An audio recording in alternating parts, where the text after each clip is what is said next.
Alors on est parashat Tzav, la deuxième partie des Korbanot.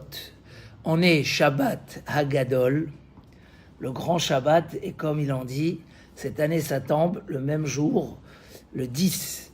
En principe, le Shabbat Hagadol, une des raisons essentielles, pourquoi ? C'est parce qu'ils ont attrapé l'agneau pascal, ils l'ont attaché au pied de leur lit. Et les Égyptiens, ils voyaient, et ils voulaient les avaler vivants parce qu'on leur prenait leur idole, et ils ne pouvaient rien faire. Donc c'était le Shabbat du miracle, la Gadol.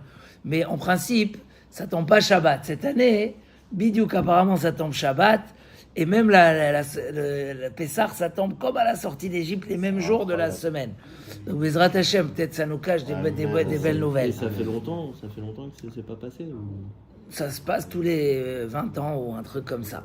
Ensuite, on a aussi ce Shabbat, la dracha du Rav. C'est quoi la dracha du Rav ? Ce Shabbat, il faut préparer les halachot. Donc les rabbanim doivent parler de Pessah. Donc la dracha, ça s'appelle Hagadol, parce que ce Shabbat, il faut apprendre tous les halachot de Pessah. Je voudrais faire un petit cours, même s'il va être court, mais il va être important, sur justement nous expliquer combien Pessah est d'une très grande dimension comme on n'imagine pas. Mamash, dans chaque détail et détail. Je vais commencer par la paracha. Tzav, qu'est-ce qu'il dit Rashi sur Tzav ? En Tzav et la lachon zirouz. Tzav, ça veut dire empresse-le. Quand Moshe vient ordonner à Aaron à Cohen sur le Korban Ola, le Korban qui était tout brûlé pour le ciel, alors on lui dit, tu sais quoi, il faut le motiver, l'empresser, lui dire, pourquoi ? Bemakom, chez Shresron Kis, puisqu'il y a une perte d'argent. Les gens, ils sont un peu plus flemmards. Quand il n'y a pas d'intérêt et de retour. On a parlé de ça un peu lundi. Alors, les gens, ils se relâchent un petit peu. Donc, Tzav, il faut être Mézarez au tout. C'est quoi être Mézarez ? Tu dis, Aaron, regarde, c'est important, là, oh là, comprends, etc. Pour qu'il ait ce zirouz. La grande question, toujours, c'est... on parle ici des Kohanim, en plus de Aaron à Cohen. Pourquoi ? Parce qu'il ne gagne pas un petit morceau de viande. Alors, il a besoin d'être empressé. C'est quoi cet empressement-là ? Après, il y a un peu plus tard, Moshe Rabbeinu dit au Bnei Israël, vous savez, on va commencer le Mishkan, etc. Sachez, je ne fais pas le Mishkan pour mon honneur, ni pour l'honneur de ma famille. Je le fais l'Ichvod Hashem Itbarach. C'est bizarre. Tout ce que Moshe Rabbeinu il fait, il est l'envoyé d'Hachem en direct. Pourquoi il a besoin de leur dire comme ça, vous savez, je ne fais pas pour moi, je fais pour Akadosh Baruch. Pour essayer de comprendre un petit peu ça. Alors, on va ramener un petit peu les yesod du Maharal, mais en bref, on a déjà fait beaucoup de fois des shiurim là-dessus. Ushmartem et amatzot, ushmartem et mitzvot. Vous garderez les mitzvot. Une mitzvah qui se présente à toi, ne la rend pas chametz. Une mitzvah qui se présente à toi, ne la laisse pas aigrir. Comment on aigrit les mitzvot ? Quand on tarde à les faire. Si on tarde à faire une mitzvah qui se présente à nous, alors on l'a rendue aigre. La grande question, c'est pourquoi ? Ok, j'ai tardé à faire la mitzvah. C'est vrai que j'ai pris des risques de la perdre, parce que tarder à faire une mitzvah, comme l'explique longuement le Messilat Yesharim, tu risques de la perdre. Et perdre une mitzvah, c'est perdre des millions. Donc, ne perds pas l'occasion. D'accord ? En machmitzim et a mitzvot. La même chose. Mais pourquoi la mitzvah, ça s'appelle qu'elle est chametz ? Pourquoi ça s'appelle qu'elle est chametz ? Qu'est-ce qu'il y a ? Et là, il explique le Maharal un yesod extraordinaire. Je ne vais pas rentrer dans tous les détails. L'empressement dans les mitzvot, c'est pas juste faire plus vite ou moins vite. C'est vrai aussi. Quand on dit zrizin makdimin la mitzvot, les zrizin, ils font tout de suite les mitzvot. C'est pas que. C'est beaucoup plus profond et beaucoup plus grand que ça. C'est, dans l'homme, il y a à l'intérieur un désir qui dépasse le matériel, qui a envie du spirituel. Qui l'a dit ça ? Shlomo Amelech, Vegam hanefesh lo timale. L'âme n'est jamais rassasiée. Elle aspire à des choses qui n'ont pas de limite, qui sont au-delà des gamineries et des détails matériels. Combien qu'un homme peut parler des millions, des choses très chères, des diamants, ça reste du matériel. Mais quand on parle de choses de grande dimension, là-bas, il n'y a plus de limite. C'est l'éternité, c'est la simcha no limite, ça déborde, ça passe partout. La Torah veut nous apprendre, quand une mitzvah se présente à toi, ne la prends pas comme tes petites occupations. Ne la rends pas une partie de tes occupations. Elle doit être au-delà de tout. Donne-lui une dimension de grandeur qui va abreuver ta neshama, qui va abreuver ta soif spirituelle. Tu as quelque chose en toi qui désire du plus grand. Il y a des gens qu'au niveau matériel, ils avaient tout. Et un jour, ils ont dit, tout ça, ça nous sert à rien. On a besoin d'autre chose. Et ils sont partis le chercher. Une fois, j'avais entendu comme ça un rave qui racontait une histoire qu'il avait vécue. Hachem Ishmor, d'un enfant de milliardaire qui s'était Hachem Ishmor suicidé, Chazve Khalila. Pourquoi ? Il disait, j'ai plus besoin de rien dans la vie. Il n'y a rien qui m'intéresse. Tellement il avait tout que son âme s'est épuisée de recherche, de plaisir. Il n'y avait pas. Hachem Irachem al-Kol Bet Israël. Mais qu'est-ce que je veux dire de ça ? Que la matzah vient nous apprendre qu'il n'y a pas de temps. Tu laisses pas la matzah gonfler. Hop, tac, tac. Tu vas dans le centre des choses, tu le prends, tu le fais tout de suite. Tu laisses le temps, chametz. La même chose dans les mitzvot. Si tes mitzvot, tu les fais d'une manière lourde, ou tu les retardes parce que tu as des rendez-vous, ou tu dis non, pas maintenant, tu as perdu cette dimension-là qui permet à l'homme de dépasser ce monde matériel, qui permet à l'homme de dépasser. C'est quelque chose de tellement vrai. Des fois, quand on est à Simchat Torah, Yom Kippour, le soir du Seder, on touche une autre dimension.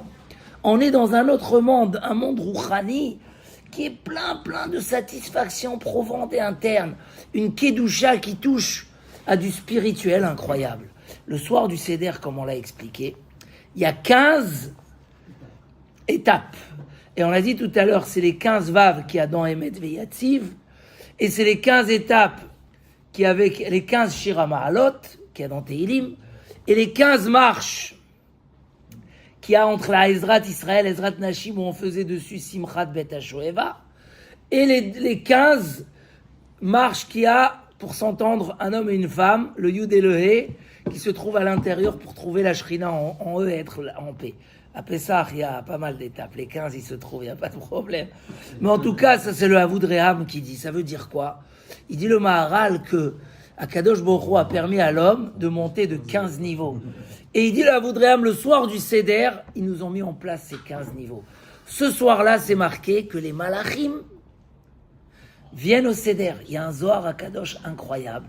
Que Akadosh Baruch Hu appelle les anges et il leur demande de descendre et de voir comment le clan Israël se réjouit de la Géoula.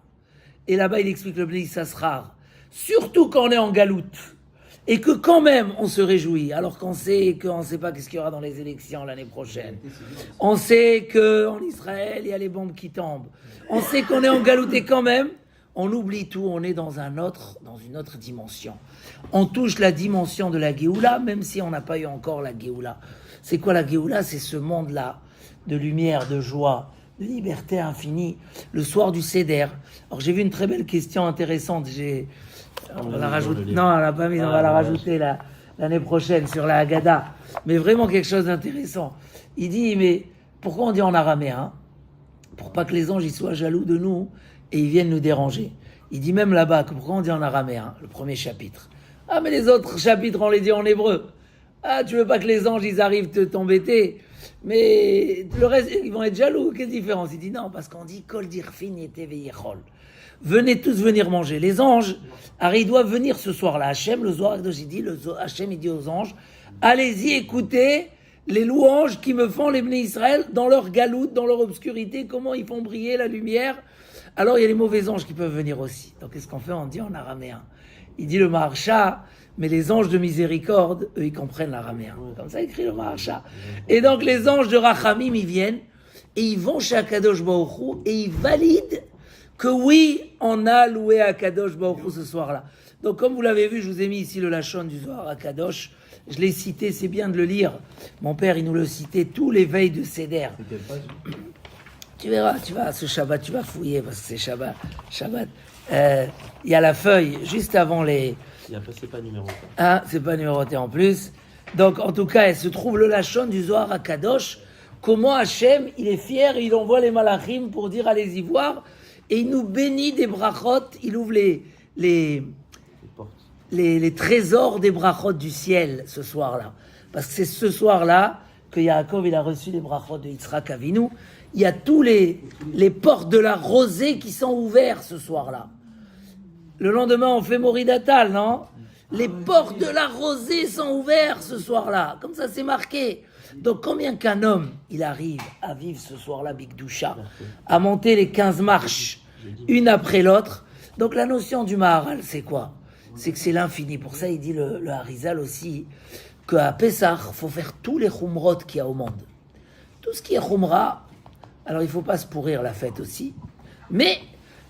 très attention, et que celui qui est Nizar, même de Machéou Hametz, ça va lui faire du bien à son Nefesh, pour toute l'année. Pourquoi Nizar? Il fait attention, Nizar.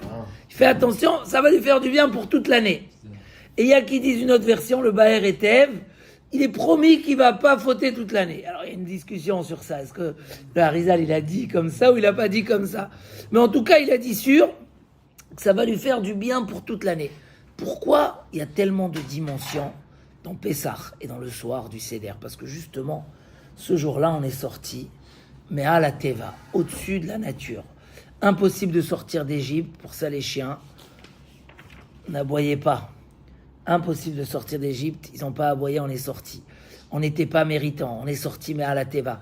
Ce jour-là, Kadosh Baruch Hu, il a fait goûter au Bnei Israël, c'est quoi le Me'al HaTeva, au-dessus de la nature.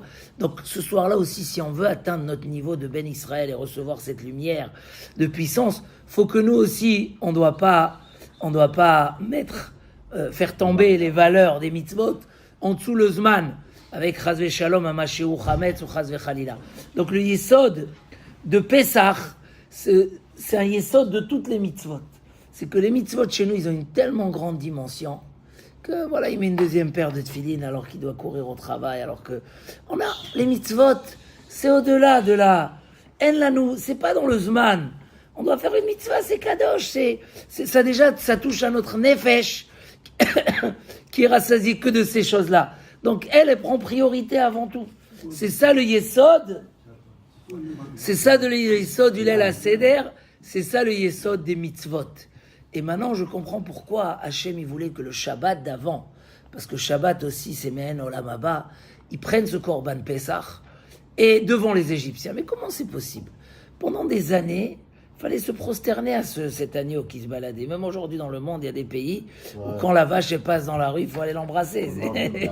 Alors comment ils ont pu, Hachem Ishmor, prendre cet agneau-là? Am Israël, il devait toucher à cette dimension. Ah, il y a une mitzvah, mais ils ne sont pas d'accord autour, ça ne m'intéresse pas. Ah, on ne peut pas attendre avant de sortir pour le fait de dire discrètement, non. Si Hachem t'a ordonné, ça dépasse toutes les limites. Ça devient chez toi tellement important que rien ne passe avant. C'est ça le yesod de la zrizout.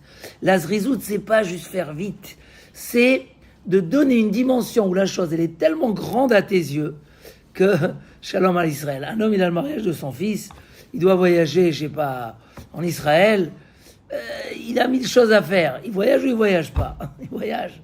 La dimension, elle est au-delà de tout. Ça passe avant tout parce que c'est plus important que tout. Et quand on dit plus important, c'est le premier dans l'importance. C'est un autre niveau d'importance. C'est ça le yesod de la zrizout. Et c'est pour ça que cette paracha, ça tombe très très bien. Ça va être Béné Israël. Le korban, oh là, on touchait pas, on mangeait pas. Donc vu qu'on mangeait pas, c'est pas qu'ils perdaient de l'argent uniquement. C'est que vu que ça touchait pas à la poche et à l'intérêt, l'homme, pour le faire correctement, fallait qu'il touche cette dimension. Dimension où je le fais pas pour l'intérêt. Beaucoup de fois, on a un intérêt. On fait pas pour l'intérêt, mais on est content qu'il y a l'intérêt. Hein? Des fois, quelqu'un il vient, il te récompense, il dit bon, je suis pas fait pour ça. Mais des fois même, ça peut motiver. Parce que l'intérêt ne m'intéresse pas. Mais quand il est donné, ça me donne une valorisation. C'est-à-dire qu'on a apprécié ce que j'ai fait. Donc ce petit intérêt-là, il n'y avait pas dans le Korban Ola. Tzav et Aaron, c'est quoi être Mezarezoto? Dis-lui que dans le Korban Ola, c'est 100% Kodesh Kodashim. Donc ça touche une autre dimension. Donc si ça touche une autre dimension, automatiquement, tu vas le faire dans l'empressement. L'empressement ne veut pas dire vite. C'est-à-dire ça va prendre quand un Kohen, il voyait un Korban Ola. Malgré qu'il n'avait aucun intérêt, il savait qu'il a la chance maintenant de faire un truc qui est hors dimension matérielle. Donc il devait courir et le faire. S'il ne le faisait pas comme ça, c'est comme le Chametz, c'est comme les mitzvot. Tu as perdu la dimension du Korban Ola. Aïe, tu étais un petit peu en lenteur, alors tu n'as pas compris la dimension. Et ça, c'est pour ça que ça explique pourquoi Moshe Rabbeinu, il a dit L'olichvodi, c'est quoi l'olichvodi? Je ne le fais pas pour mon kavod. Parce que là, il a eu besoin de leur dire, justement, juste après, même si c'est globalement pour le Mishkan, quand je viens au Mishkan, tellement je suis emporté par ce plaisir, par cette satisfaction, par cette lumière, que c'est pas comme dans certaines choses où on dit aussi mon kavod est dans l'histoire. C'est 100%. Là, je sens que mon kavod n'a pas sa place du tout. Parce qu'il y a des choses, si tu penses à ton kavod, imaginez, il y a un homme en danger, il faut aller le sauver. Et tu dis, ah, c'est moi qui l'ai sauvé. Ouais, chas v'shalom. Tu rabaisses la dimension de la mitzvah que tu as fait. Tu as sauvé une vie.